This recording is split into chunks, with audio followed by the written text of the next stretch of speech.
aujourd'hui je vous retrouve pour un vlog spécial mariage. Donc j'appellerai ce vlog un peu le mariage pour les nuls entre guillemets, parce que c'est vrai que c'est pas évident d'organiser son mariage sans wedding planner bien sûr. Quand on a un wedding planner, quand on a les moyens de s'en offrir un, c'est encore mieux c'est sûr, mais bon, tout le monde n'a pas les moyens de s'en payer un. Et donc je trouve en plus que organiser tout soi-même, je trouve que c'est beaucoup plus authentique, on en garde beaucoup plus de souvenirs que quand on confie la tâche à quelqu'un d'autre. Je fais cette vidéo en fait pour les filles qui doivent se marier dans les mois ou années à venir, puisqu'on peut très bien planifier un mariage un an avant ou 2 ans avant, voire même quelques années avant, ça c'est tout à fait possible. Moi j'ai été demandée en mariage en 2012 et je me marie en 2014, donc voilà, j'ai eu 2 ans pour vraiment préparer la chose et faire en sorte de vraiment optimiser le temps, la durée, pour pouvoir faire des économies, pouvoir vraiment penser un peu à tout et être posée pour vraiment, même ce vlog pourra servir aussi à celles qui sont dans le speed, qui sont un peu en retard ou qui se marient rapidement, qui ont besoin de conseils pour être efficaces. Je pense que ça pourra vous intéresser. La première des choses à faire, déjà, dès que votre chéri vous demande en mariage, déjà c'est avoir une belle bague. Ben ça, c'est obligé. Donc, une fois que vous avez votre belle bague, par où faut commencer? Donc déjà, il faut que vous vous mettiez d'accord sur une date qui vous plaît à tous les deux. Une date qui soit symbolique ou non. Souvent, c'est pour des raisons de saison, de temps. Donc souvent, on se marie l'été. Après, des gens qui se marient l'hiver. Bon, moi, vu que je le fais à la mer, à la plage, j'ai pas osé me marier l'hiver. Mais ça doit être très très beau aussi de se marier l'hiver. Mais bon, moi, j'ai préféré me marier l'été pour des questions de cérémonie à l'extérieur et tout ça et tout ça. Donc, une fois que vous avez la date, vous devez donc après établir plus ou moins le nombre de personnes que vous voulez inviter, le thème, qu'est-ce que vous comptez faire, voilà, qu'est-ce que vous voulez faire, tout ça. Alors, un petit conseil, allez faire le tour des salons du mariage. Il y a énormément de gens qui pourront vous renseigner sur tous les domaines possibles et inimaginables sur le mariage. On vous offrira un truc comme ça qui est un livret le guide de l'organisation du mariage qui est super complet et super bien fait. C'est d'ailleurs sur ça que je vais m'appuyer pour vous dire un peu plus ou moins comment vous organiser. Suivre les différentes étapes en fait de l'organisation. Excusez-moi. Donc, alors, vous voyez, vous avez en fait un espèce de planning donc, que vous devez cocher une fois que tout est fait. J'ai pas tout coché parce qu'après j'ai lâché l'affaire, mais donc AJ moins 12 mois, AJ moins 6 mois, AJ moins 3 mois, etc. Donc AJ moins 12 mois, donc on va partir vraiment au tout début. Le premier truc à faire, c'est prévoir la date, déterminer donc le nombre de personnes que vous aurez. Ensuite, vous devez commencer déjà à faire des repérages par rapport à des lieux possibles pour le faire. Éventuellement aller même visiter les lieux, parce qu'il faut savoir une chose, c'est qu'il faut s'y prendre à l'avance, parce que bien souvent les gens réservent tôt à l'avance parce que les salles sont vite réservées et il faut s'y prendre largement à l'avance, des fois 1 an, voire même des fois plus. Voilà. C'est il faut vraiment être réactif sur ça parce que c'est pris d'assaut les salles. Donc voilà, si vous voulez aller dans une salle, il faut vraiment être à l'avance. Même chez un restaurateur comme moi je fais, je l'ai prévenu longtemps à l'avance pour qu'il ait le temps de s'organiser, de refuser des réservations, etc. Enfin vraiment être quand même assez réactif à l'avance. Ensuite, il faut commencer, et oui mesdames, à faire des repérages de robes de mariée. Pourquoi? Parce que si vous commandez une robe de mariée comme moi sur mesure, elle part à la fabrication et elle met un certain temps à arriver. Exemple, je vais essayer ma robe vers le 20, un peu avant même. Ouais, on va dire mi-septembre, début mi-septembre. Je la reçois que le 9 mai. Donc c'est très long. Selon où vous voulez aller l'acheter, ça va être très long. Donc il faut commencer à repérer dès que possible les robes de mariée, à les essayer. Essayez plusieurs modèles, ne vous référencez pas à une seule idée. Moi je voulais un bustier. J'ai essayé des bustiers et des robes avec des bretelles. Et bien franchement, les bustiers ne m'allaient pas du tout. Ça me tassait, ça ne m'allait pas du tout. Il faut vraiment être ouvert sur ce que va vous dire la vendeuse, ce que va vous conseiller la vendeuse, parce qu'elles ont l'habitude d'en voir. Donc elles ont l'habitude de voir vraiment des femmes et des morphologies différentes. Donc il faut en essayer plein avant de vraiment avoir le coup de cœur. Il faut vraiment que vous vous disiez, ah putain, c'est celle-là quoi. C'est celle-là que je veux. C'est là que je me sens le mieux. Il faut se sentir aussi à l'aise. Et voilà, il faut vraiment avoir un coup de cœur. Une fois que c'est bon, bam, ça part en réservation. Vous n'avez plus à vous en occuper pendant un an. C'est tranquille, pendant un an, vous êtes tranquille. La robe est à la fabrique. Vous vous occupez du reste.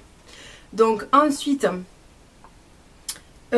il faut organiser bien évidemment au tout début une rencontre entre vos parents, vos beaux-parents, bon, votre chéri et vous, pour voir au niveau du budget qu'est-ce que vous pouvez vous permettre.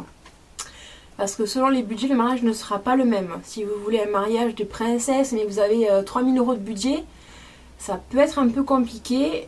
Il va falloir peut-être réfléchir sur quoi on peut faire des économies, sur quoi on peut se permettre de mettre le budget plus en amont. Voilà, il va falloir réfléchir à ça et bien répartir l'argent pour que vraiment vous n'oubliez absolument rien. Il va falloir vous faire une liste de tout ce que vous voulez pour votre mariage. Je sais pas moi, si vous voulez un feu d'artifice, si vous voulez une envolée de lanterne, si vous voulez des pigeons, non, des colombes, si vous voulez, voilà, il y a plein de choses, des magiciens, un repas, enfin il y a plein de choses que vous pouvez demander à avoir dans un mariage, mais il faut voir par rapport à votre budget, et plus votre budget sera gros, et puis vous pourrez avoir quelque chose d'excessivement gros aussi. Voilà, est-ce que vous préférez un traiteur, pas un traiteur, en restauration, pas en restauration, un service à table, un buffet, enfin il y a plein de possibilités différentes et inimaginables, donc ça après c'est à vous d'en juger par rapport à votre budget et à votre possibilité, voilà. Donc ça c'est à J-12 mois, voilà. À J-6 à 8 mois, vous pouvez retirer le dossier en mairie. Sachant que le dossier en mairie, vous pouvez le retirer, mais il vous faut fournir des actes de naissance qui doivent être inférieurs à 3 mois date du mariage. Donc du coup, ça dépend des mairies. Il y en a qui sont plus souples que d'autres. Moi, la mienne, elle a refusé. Il faut que ce soit inférieur à 3 mois avant le mariage. Donc pour l'instant, là on est en avril, je vais les envoyer bientôt. Mais j'ai pas pu le faire avant parce qu'il le refusait. Quoi qu'il en soit, même si votre dossier n'est pas encore constitué, réservez la date à la mairie. Et surtout l'heure. Parce que si à notre mariage, le même jour, eh bien, vous ne serez pas prioritaire. Alors que si vous avez réservé, bon, vous êtes tranquille, ça c'est fait, c'est réservé, j'ai plus rien à m'occuper, je sais que telle date à l'heure, je dois être à la mairie pour me marier. Voilà, ça c'est fait. Ensuite, donc il va falloir commencer à chercher des prestataires, donc DJ, coiffeuse, maquilleuse, je ne sais pas si vous en prendrez, mais qu'est-ce qu'il y a, photographe, voilà. Et donc pour ceci, moi je vous conseille encore une fois de faire les salons du mariage avec un gros bémol. Vous avez des, par exemple ça là, je sais pas, non, c'est pas ça. Vous avez des, je vais y arriver à me dire le mot ou pas. Vous avez des prestataires qui vous offrent des séances photos gratuites si vous prenez des services chez eux. Bon, attention, c'est très gentil de leur part, mais d'après moi, les gens qui marchent très bien, qui sont doués, n'ont pas besoin de se faire de la pub comme ça, de se vendre. Donc, au-delà du salon du mariage, peut-être éventuellement allez consulter les forums. Vous tapez votre ville, mariage, prestataire, vous trouverez forcément des avis d'autres mariés qui sont passés par les prestataires en question que vous cherchez ou autres. Et vous aurez forcément des avis. Moi, c'est comme ça que j'ai choisi ma photographe et mon DJ. Et j'ai trouvé des bons avis sur eux. Je les avais rencontrés au salon du mariage, mais bon, je savais pas ce qu'il valait. J'ai fait les forums, j'ai eu des bons avis et je me suis lancée. Et effectivement, ce sont des gens de confiance, je pense, et des gens très sérieux, effectivement. Donc voilà. Ensuite, bien sûr, entre J8 moins 8 mois à J moins 6 mois, il va falloir que vous choisissiez des témoins. Donc, soit vos meilleurs amis, soit des gens de votre famille. Pensez à les choisir en connaissance de cause, en sachant que toute votre vie, vos témoins, comment dire, ce sont des gens qui doivent connaître votre couple déjà, je pense, à mon sens, qui doivent savoir comment est votre couple, qui sont vraiment témoins de votre amour, qui vous ont vu évoluer tout au long de votre amour, de votre relation. Pour moi, ça doit être des gens qui vous connaissent très très bien. Nous, on a choisi nos meilleurs amis et moi j'ai pris ma meilleure amie et mon cousin en fait. Voilà. Parce que mon cousin a mon âge et on a grandi ensemble et c'est comme un frère pour moi, donc j'ai voulu le prendre comme témoin. Ensuite, donc toujours entre 8 mois et 6 mois avant le mariage, il va falloir établir la liste exacte de vos invités pour envoyer les faire-part. Petite nouveauté, il y a ça se fait beaucoup en ce moment, c'est les save the date. Save the date, c'est en fait quelque chose qu'on envoie longtemps avant le mariage, par exemple, plus de, comment dire, on l'envoie à peu près 1 an, voire 8 mois avant le mariage. C'est une espèce de faire part pour dire attention, je me marie telle date, soyez là quoi. Et en général, ça a accroché sur le frigo ou quoi pour pas que les gens oublient qu'il y a un mariage telle date. Moi, ça je l'ai pas fait, j'ai pas vu l'intérêt de le faire. Donc, on a juste fait la liste des invités, on a fait les faire part, on a envoyé les faire part avec un délai de réponse pas trop long. Je me marie le 21 juin, j'arrête la date de réponse au 30 mars pour pouvoir faire les plans de table tranquillement et ne pas avoir à stresser dans les moments et me dire merde, j'ai pas les réponses d'un tel, il faut que je. Voilà. Sachant que la plupart des gens ne vous répondront pas. Ils pensent que vous savez qu'ils viennent, donc ils te disent bon, allez au courant que je viens, c'est pas la peine que je lui confirme. Mais bon, nous on est toujours dans le doute de savoir est-ce qu'ils vont venir ou pas. Donc il va falloir rappeler des gens, c'est obligé. Ça, c'est sûr et certain. Ensuite, donc là, entre J-8 à -6 à 8 mois, vous allez aussi commencer à réfléchir à votre lune de miel.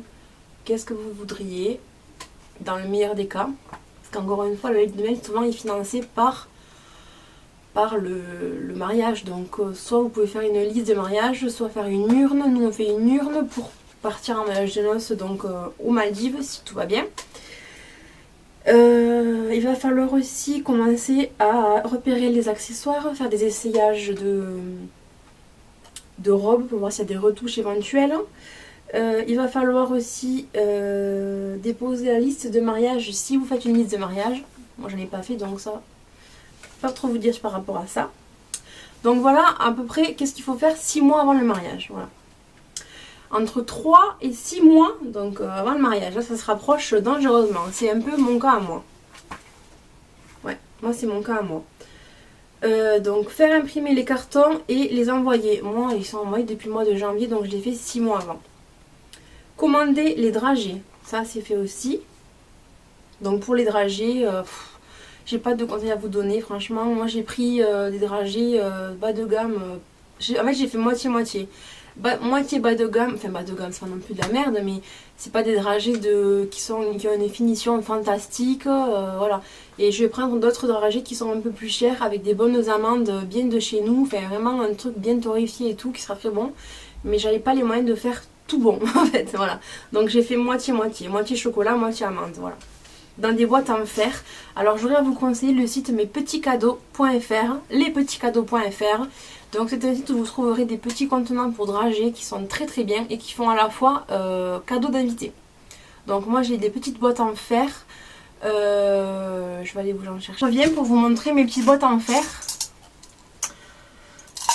Donc boîtes à dragées qui sont réutilisables par les invités. Après pour mettre des épices à l'intérieur, mettre des pilules, des punaises, que sais-je, enfin voilà. Et là je sais pas si vous le verrez parce que c'est écrit assez petit mais c'est personnalisé, il y a marqué A et C, donc Anna et Cédric et la date du mariage. Donc lespetitscadeaux.fr, 2,80€ la boîte. 6 mois, votre homme devra commencer aussi à songer à sa tenue. Et il devra commencer à aller acheter son costume. Si vous voulez faire un contrat de mariage, il faudra prendre rendez-vous chez le notaire. On n'en a pas fait nous. Et bien sûr, donc choisir les alliances. Il faut compter à peu près 1 mois de délai entre l'essayage et la livraison des alliances. Donc prenez-vous-y quand même pas trop tard non plus. Voyez à ce que vous soyez pas trop en retard pour les alliances. Donc voilà, entre la période de -6 à -3 mois. Ça se rapproche. 2 mois avant, il va falloir... Donc c'est là qu'on remet le dossier à la mairie puisque vos actes de naissance sont datés de moins de 3 mois. Donc dossier à la mairie. Avec donc tout est... Alors pour le dossier à la mairie, je l'ai fait il n'y a pas longtemps, je vous rappelle ce qu'il faut. Donc il faut que vous remplissiez une déclaration sur l'honneur comme quoi vous voulez vous marier, vous n'êtes pas marié ou autre. Vos témoins aussi. Il faudra remplir tout un questionnaire par rapport à vos parents, leurs emplois, vous, votre emploi, votre âge, votre lieu de naissance, tout ça. Et il faut fournir carte d'identité, certificat de domicile. Oh, attendez, je sais plus. Ah, je l'ai là. Ensuite, il vous faudra acte de naissance, donc comme je disais, liste des témoins. Si jamais vous faites un contrat de mariage, certificat de notaire. Donc voilà. Ensuite, il faudra commencer à prévoir aussi les essais de chignon. Ça, vous pouvez le faire 3 mois ou 2 mois avant. Essais chignon, et essais maquillage aussi. Si vous en prenez un, c'est pas vrai, vous pouvez très bien vous maquiller, vous coiffez vous-même, ça dépend des gens. Hein. Il faudra confirmer donc le menu définitif et faire les menus aussi, imprimer les menus pour la table des invités. Ensuite, vraiment dernier essai de la robe, voir si vraiment ça va bien, éventuellement des retouches, de dernières retouches avant le mariage quoi. Et ensuite faire le plan de table comme je vous le disais tout à l'heure, donc vérifier que tout le monde a bien répondu, faire un plan de table. Et éventuellement même faire un plan de table sur pied. Enfin moi je sais que je vais faire une belle décoration autour de ça. Une table vraiment bien décorée avec un plan de table très joli. Donc ça il faudra y penser aussi. 15 jours avant. Alors ça commence à stresser grave. Donc il vous faudra faire une annonce dans la presse si vous le souhaitez. Ce n'est pas obligatoire. Il faudra commencer à mettre vos chaussures. Ça vous pouvez même le faire avant. Pour qu'elles se fassent en fait, parce que comme ça vous serez plus à l'aise à l'intérieur. Elles seront moins tendues, moins dures, et vous serez peut-être plus, ce sera plus souple et vous serez plus à l'aise à l'intérieur. Donc il faudra commencer à les essayer. Ensuite, vous pouvez recontacter vos différents prestataires pour refaire un point. Si vous êtes stressé, vous appelez votre DJ, écoutez, vous êtes bien sûr que là, à tel moment, il y a bien la musique, un tel, c'est sûr? Oui, bon, c'est bon. Voilà. Si vous voulez vraiment faire un point avec vos prestataires, vous pouvez tout à fait le faire, ça, il n'y a pas de souci. J-8. Rappelez à tout le monde, notamment à vos parents. Bon, vos parents en général ils sont au courant, mais les témoins, l'heure et le point de rendez-vous pour la cérémonie. Éventuellement, si vous avez des soins du visage à faire ou autre, pour avoir une belle peau le jour du mariage, allez-y une semaine avant. Comme ça, vous n'aurez pas tous les boutons qui seront... Ou alors, si des boutons sont sortis, comme celui-là, là, par exemple, ils ne seront pas rouges et inflammatoires. Ils seront un peu séchés, ils seront en meilleur état. Vous pouvez aussi vous faire les ongles une semaine avant. Comme ça, au moins, votre manicure est un peu faite et elle est moins... Vous êtes habitué à tenir les choses avec vos ongles et du coup, c'est moins handicapant pour vous. Et le jour J, c'est le stress total. Donc, le matin, coiffure et maquillage à la maison. Ensuite, si vous le voulez, moi je pense pas que j'irai parce que ça va trop me stresser, mais il faudra aller faire un tour à la salle pour voir la décoration, où ça en est et les fleurs. Récupérer votre bouquet. Vérifiez que vous avez bien les alliances, ça c'est super dangereux parce que si vous ne les avez pas, c'est la panique à mort quoi. Contrôler et faire contrôler la mise en place de chaque prestataire. Que chacun ait bien trouvé le lieu du mariage, votre DJ est bien en place, votre photographe a bien trouvé aussi où vous devez vous faire des photos. Enfin voilà, ça c'est... Il faut vraiment rester en contact avec eux assez régulièrement pour voir si tout va bien quoi. Parce que s'il y en a un qui se perd et qu'après c'est un peu la galère on va dire. Et profiter de la journée, ne pas stresser. Mais ça c'est compliqué à conseiller. Je vais vous dire que franchement je pense que n'importe qui... Même à différents degrés, il y en a qui stressent plus que d'autres, mais à différents degrés, forcément, tu es obligé de stresser parce que tu as envie que ce soit parfait, c'est ton jour, tu veux qu'il soit magnifique, donc forcément, c'est obligé. Voilà.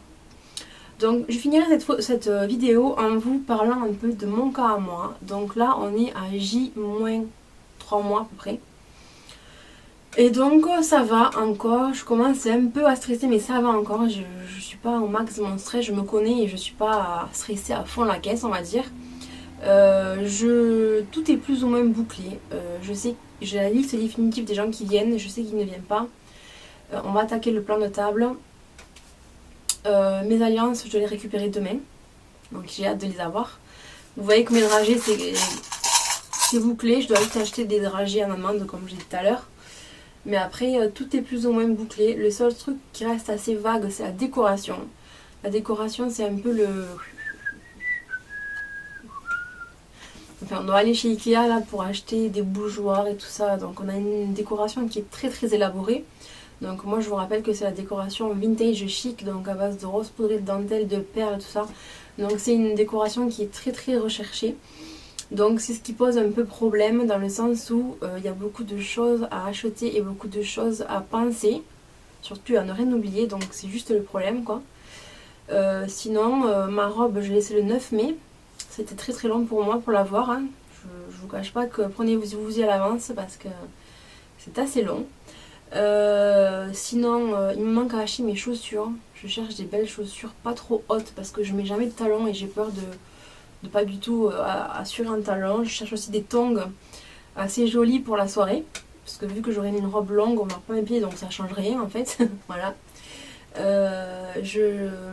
Ma mère nous offre la suite dans l'hôtel où on fait le repas. Après, j'ai fait mon essai coiffure. Donc j'ai beaucoup aimé ce qu'elle m'a fait. Donc elle m'a fait un chignon bas finalement, assez gros, avec une espèce de mèche en vague là qui était très jolie. J'essaierai de vous mettre une photo par là.